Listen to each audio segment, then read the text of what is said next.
Okay, hello, and thank you for joining another episode of Wired for STEM. I'm Tim Conlin, and I lead marketing and innovation for Snap Circuits. And today's episode, we're going to be talking about how one educator launched a full STEAM program from the ground up. It's going to be a fantastic episode, really great insight. And today's guest, she's had quite a journey to leading a full district STEAM program. I'll introduce her here, and then we'll say hello and we'll get started. But Jessica started with 17 years of teaching in standard classrooms, guiding students from kindergarten all the way up through 8th grade science. But in 2020, she really took a bold step out of the regular classroom to launch a full K through 2 STEAM program in a small urban school district. And just 3 years later, her impact has expanded as she joined a larger suburban school district to really kickstart their very own STEAM initiative for students from DK all the way through 5th grade. And today she works with a team of 6 educators developing and implementing a hands-on weekly STEAM curriculum that's really been 3 years in the making. And she comes into engineering naturally because she was raised by an automotive engineer and now married to a computer engineer. So engineering has always been part of her story. And now it's Jessica's mission really to inspire that next generation of innovators and learners. So Jessica, so happy you're here. Welcome. Well, thanks for having me. We can't wait to dive into this topic today. Absolutely. I just went through your background. Today is obviously about, what it takes and the experience of launching a full STEAM program.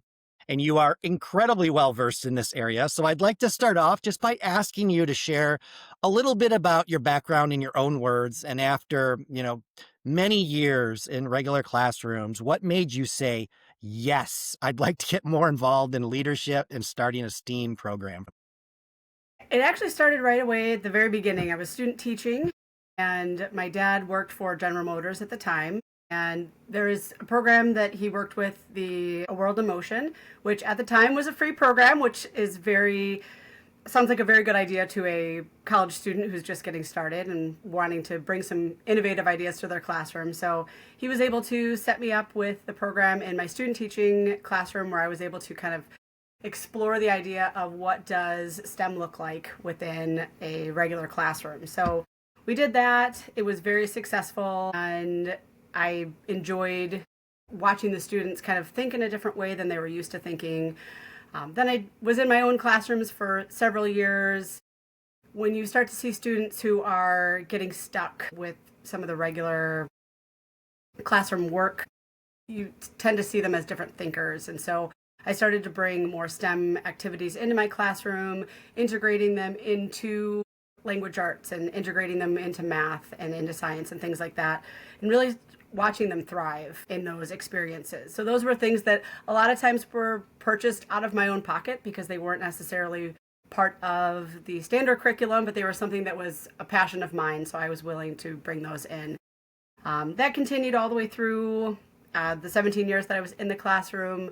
And then in 2020, I had the opportunity, a former colleague of mine called and said, one of my neighbors is a principal at an urban district here in town. It's not too far from our house. It's a little bit further of a drive, but he posted a job and it just seems like it's got your name written all over it. Will you take a look? And so I did, and I thought, man, that is a great opportunity to kind of get my hands into a ground roots of a kindergarten through 2nd grade STEAM program. I had currently been teaching kindergarten, and I thought that was a great transition to something that I thought that I might want to do.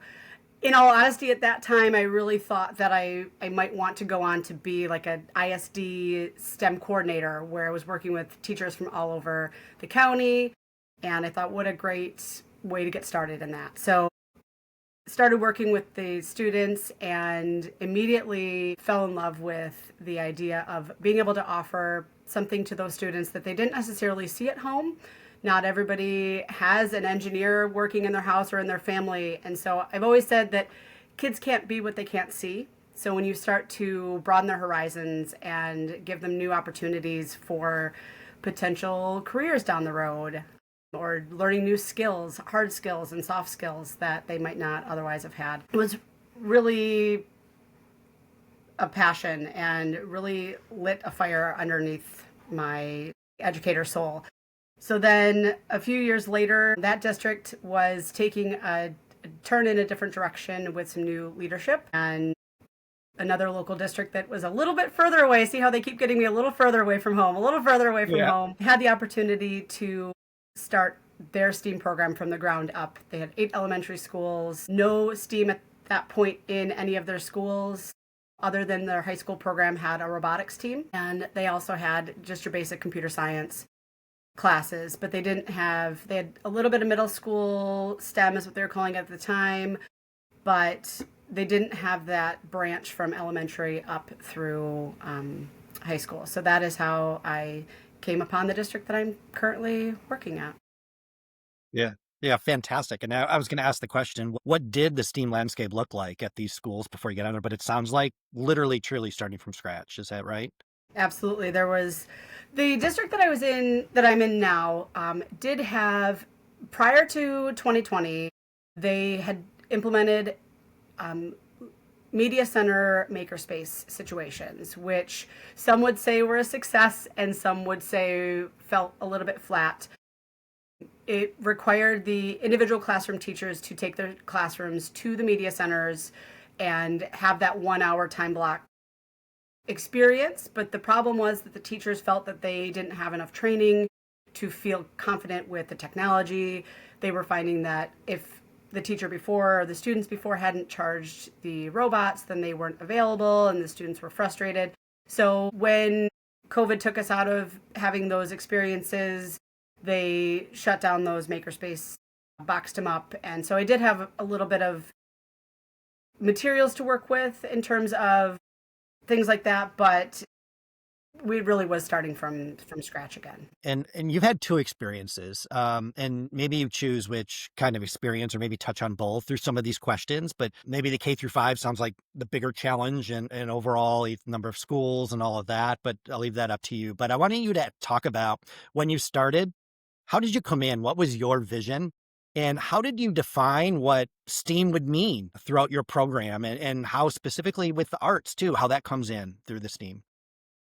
Yeah, so one of the very first things in this K-5 experience that I was challenged to look at from our district, the ISD STEM coordinator, I met with him and he said, you really need to hone in on 3 to 5 pillars that your program is going to focus on. And here in West Michigan, we do have several school districts that are embarking on their own STEM or STEAM journey.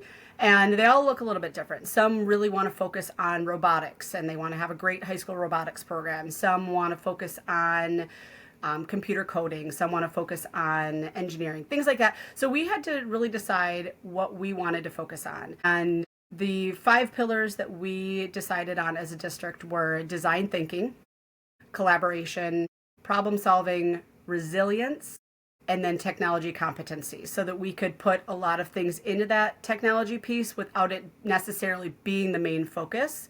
I would say that we really focus on that problem solving collaboration piece more so than we do any one specific program or coding style or robotic style.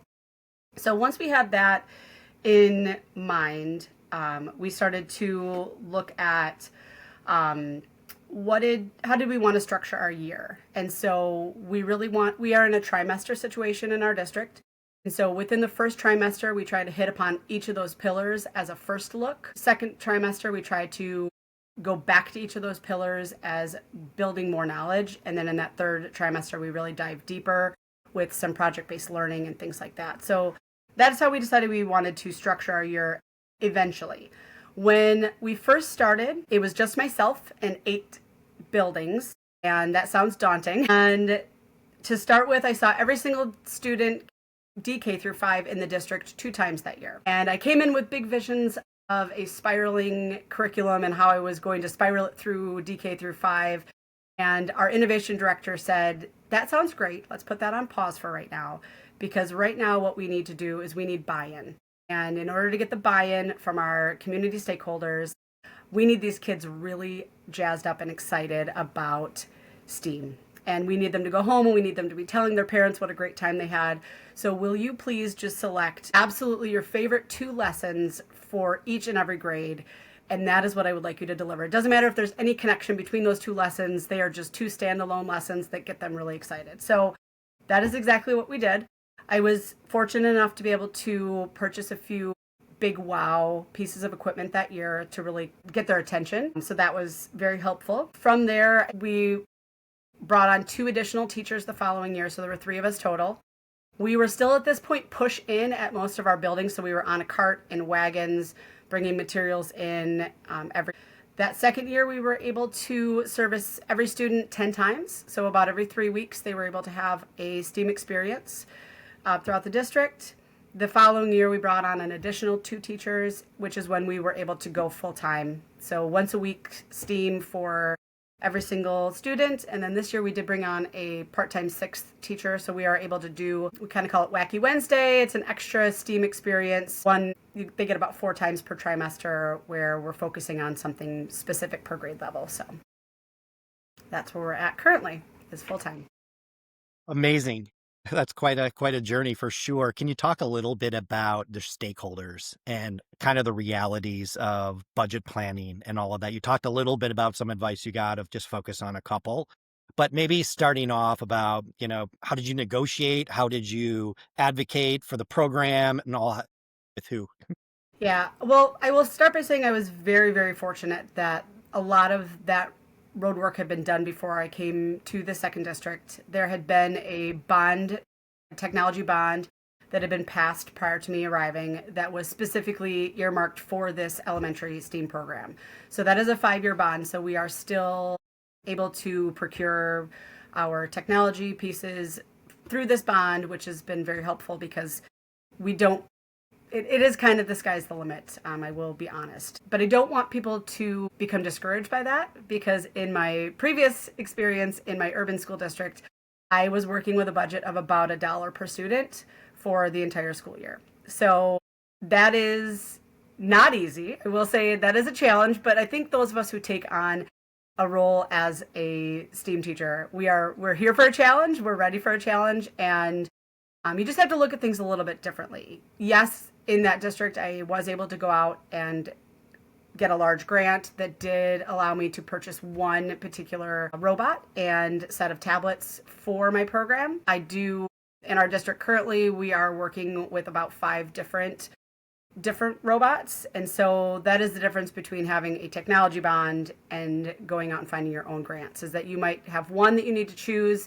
and make that work for all students. And it did. We were able to make it work. We also, in a situation where you're at $1 per student, you're looking at getting really creative with recycled materials, which is a big thing in STEAM. We still use a lot of recycled materials, even with a large budget. You just have to get a little bit more creative with things like that. So the board was definitely the school board was on board with the STEAM program. They are still very supportive of us. We do have an education foundation that does fundraising for the school district, and they are currently also doing a directed giving campaign for our STEAM program so that we can continue to beef up some of those last minute things that we still need that might not be technology pieces, but might still be critical to our program. I would say that the stakeholder that is going to be the dark horse is going to be your building administrators. In that first year, working with 8 different building administrators, I was surprised that they were not all completely on board when I got there. Some were actually quite against it. It was one more thing, one more piece to the puzzle that needed to get put together. And so it was kind of getting them on board, inviting them in. I always tell my administrators they're welcome to come in anytime. They don't need to ask. They don't need to set an appointment. Come in, pop in, see what we're doing. If you hear loud noises, for sure, pop in, see the excitement. It's usually really good chaos. So I encourage them to come in, see that learning in real time, what is taking place. And so within that first year, we were able to convince all 8 of the administrators that this was beneficial to students. They were already seeing some of their students with some behavior concerns that were really thriving in the STEAM environment. And so that was one of their initial concerns as well, as what that would look like. We were able to kind of get them all on board. and which was important because there's that big scheduling piece of fitting in a program into an already existing school day as well. Yeah. Interesting. So in the classrooms you've talked about, were there any maker spaces or dedicated physical space that you had to create as well? So we do now have, I should have mentioned that as well, in our last year. So last year we were given a classroom in every building. So one of our buildings is brand new and it was built with a STEAM room in mind with specs. With that said, they did put in a tool wall that is a modular hook tool wall. So we're able to hang real tools and have those real tools on display and accessible for students. They also put in a Lego wall in that room as part of its build. And so because of that, the district wanted to make sure that all of our classrooms were equal. And so every school building now does have a dedicated STEAM classroom. And with that, the tool walls have been installed in each and the Lego wall has been installed in each. We also were able to, our district was undergoing a furniture renovation budget redo at the time. So we, as STEAM teachers, were able to go out and shop specifically for STEAM classroom furniture that would serve its purpose in the STEAM room versus a regular classroom as well. So we do now, I teach in two very different classrooms. I have a room that is a renovated storage closet, and that is not that's not an exaggeration. There's a boiler. It's got cement floors and scaffolding shelves, and we love it. We say it looks very, it's very Looks the part. workshop-like. It looks like a workshop. And my other classroom is a standard classroom that could have been a fifth grade classroom last year, for all I know. And we've retrofitted that to be a STEAM classroom. None of our classrooms that we are currently in were any type of STEAM classroom prior to us arriving with our carts. Fantastic. So I want to talk a little bit about how did you select the curriculum, the learning experiences with the students? Obviously, there's loads of suppliers, there's loads of options, other educators, your personal experience. How did you formally bring that to life? And that was one of the things that now that we have 6 educators on our staff, we are still writing our curriculum. So we chose not to purchase a curriculum in a box. There are a couple out there that you can purchase a year-long curriculum, K through 8 probably if you wanted to. They do exist, and that is not the direction that our community wanted to go. We really wanted to be able to custom fit our experiences to our students, what they needed. So we started small, being able to start small with that 10 lessons per grade level first, and then expand out to a full year was helpful. We did find that we met at the end of last year and we did a rapid fire of the curriculum that we had written up to that point. Some of it was written by ourselves and some of it was selected from things that we had found online or things that other STEM educators had created and had made available for purchase for teachers. So it's a mixed bag of a lot of different ways that we've collected that. At the end of last year, we sat down and we did a rapid fire. We went through all 240 lessons that we taught and we said keep or pitch. And we decided if that lesson had hit the target for that year that we wanted it to. Another thing I want to mention too is that it maybe really wasn't 240 different lessons at the time, because as you're expanding, if you start small, we were able to say, okay, this year we're going to do this lesson with 4th and 5th grade because neither have done that lesson yet. And then now we know that next year we're going to have to build out a new 5th grade lesson because they will have already done it. But it allows us to, it gave us more time to write the curriculum and make sure that it is quality over quantity too. So that is kind of where we're at right now. We do expect by the end of this year, so this is the end of year 4, and we do expect to have a full vertical alignment curriculum to present to the board at the end of the year. Great. Can you talk a little bit about, Jessica? You've done a ton here. What were some challenges you encountered early on that maybe you didn't think you'd encounter? Any surprises? I think I'm sure there's a ton.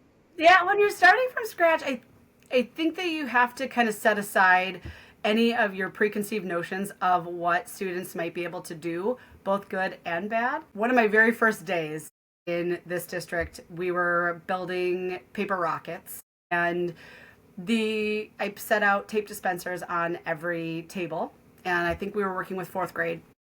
And I assumed that a fourth grader could use a tape dispenser, and that was not the case. And so we had a lot of the dragging of the tape clearly halfway across the table, not knowing how to rip it off. And you just have to kind of take those moments with a pause. And that is now something that is very intentionally, it sounds silly, but it is very intentionally built into one of our kindergarten lessons, is how do we rip tape off of a tape dispenser, so that we are building those just simple skills that will help them to be more successful down the road. Originally, our middle school teachers had asked us, I said, what do you want them to be able to do when they get to you? What is it important for us to have them prepared for? And they said that we would like them to know the engineering design process, and we would like them to be able to use basic tools. And a tape dispenser is not what I had in mind when I heard basic tools, but it is where we're at now. So we really have had to look at each piece of equipment that we use, and really teach all of those things. So I think that just the daily surprises are kind of the biggest challenges, that you just kind of have to be willing to step back and work on the fly with where they're at each day. Yeah, absolutely. So those surprises of tape dispensers, even with my own children, right? It's like, wait, you just take it for granted, but no, you just some things you just haven't used. I don't I know know. how. Well, I said another.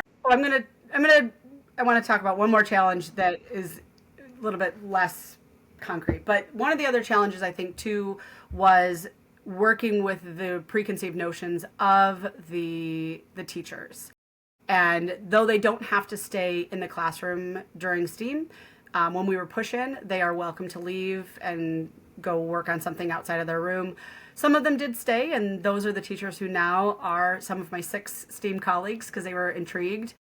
Getting past that previous experience of the makerspace that was a little bit less supported. Teachers heard STEAM and they were like, oh no, here we go again.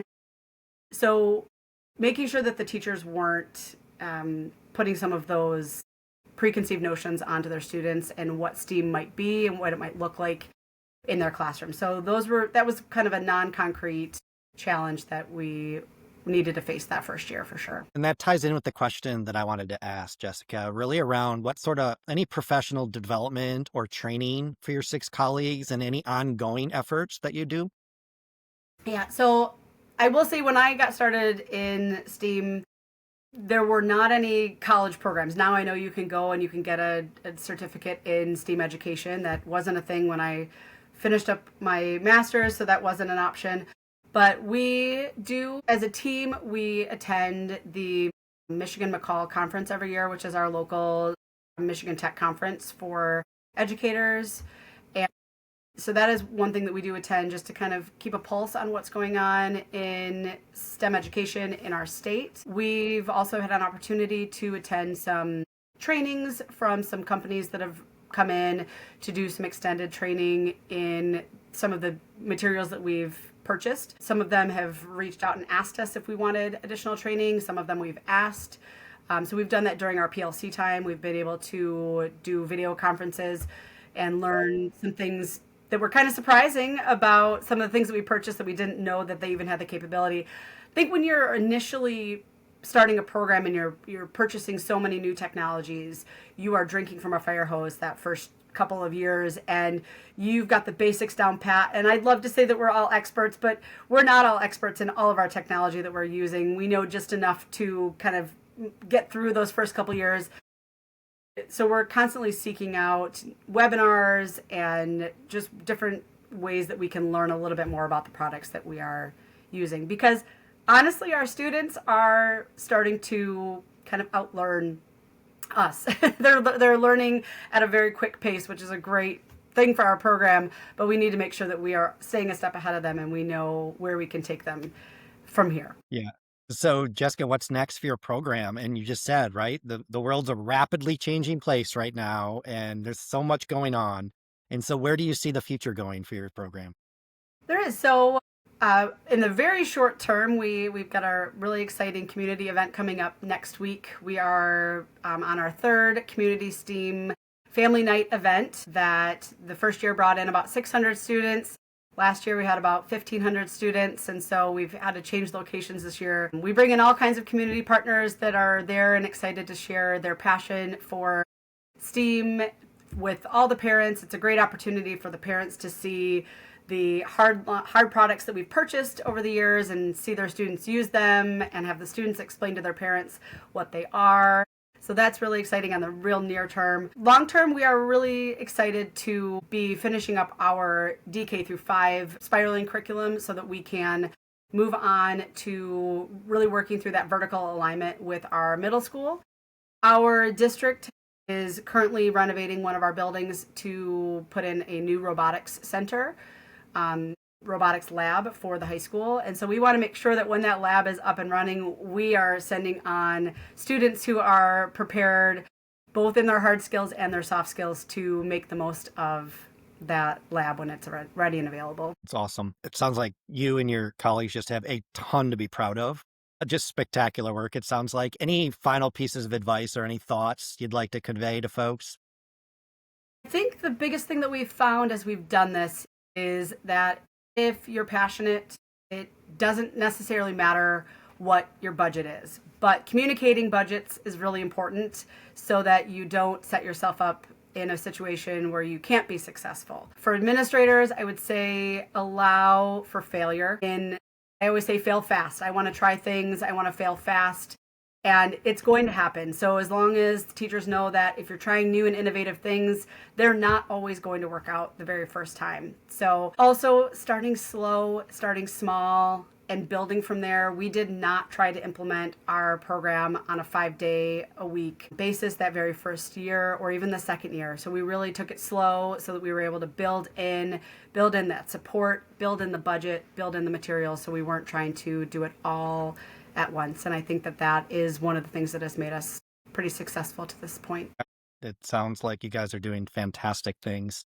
I love it. Hey, Jessica, if someone wanted to reach out and, maybe chat or has any other questions or any way they could reach you?